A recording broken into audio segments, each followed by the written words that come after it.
If your portfolio feels like it's reacting to random headlines and you keep getting whipsawed out of positions by sudden reversals, you know exactly how exhausting it is to trade on defense. Identify the market's underlying state first and treat direction as the result.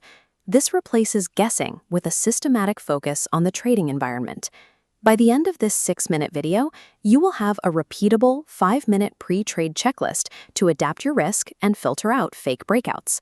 Before we begin, grab your preferred charting platform, open up an economic calendar, pull up a blank digital document. Measuring the market environment before looking at price helps align your strategy with current volatility and liquidity levels. Step 1 is mapping the current regime. We do this by dropping the market data into 3 distinct buckets. Bucket 1 is the volatility regime. Is the market moving smoothly or lurching erratically? Bucket 2 is liquidity. Do these moves have dense trading volume, or is participation thinning? Bucket 3 is expectation pressure. Check for upcoming data prints that could cause gaps. Take those 3 variables and write down a single sentence labeling today's exact market state. For example, high volatility with low liquidity and pending earnings.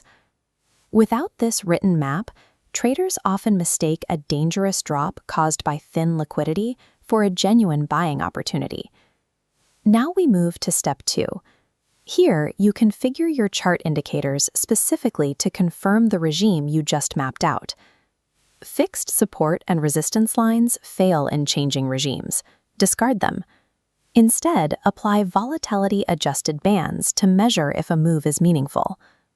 Next, apply a volume participation filter. Breakouts on red volume indicate low participation, suggesting a price collapse is likely. Finally, assess the trend texture. Look closely to see if the price is making smooth transitions, or if it's rapidly snapping back and forth in a tight range. Layering these specific confirmation signals creates a filter against noisy, unconfirmed chart movements. Step 3 deals with a common error in retail trading, using the exact same position size and risk limits no matter what state the market is in. Look at this formula. Your risk must be a direct function of the state you mapped. Rule 1. If you mapped a high volatility regime, immediately reduce your position size and demand stricter entry confirmation.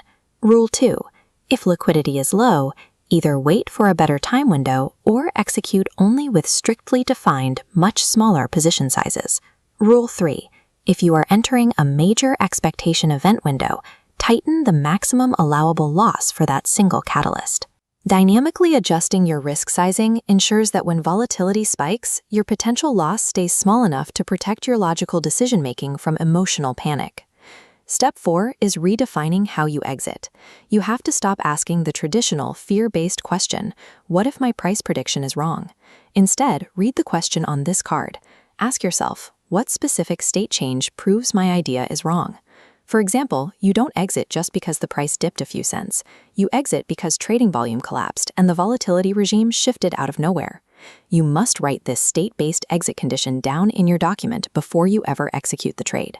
Defining your invalidation by state forces you to exit gracefully. It keeps you from stubbornly holding on to a trade when the market has already abandoned the environment you originally bought into.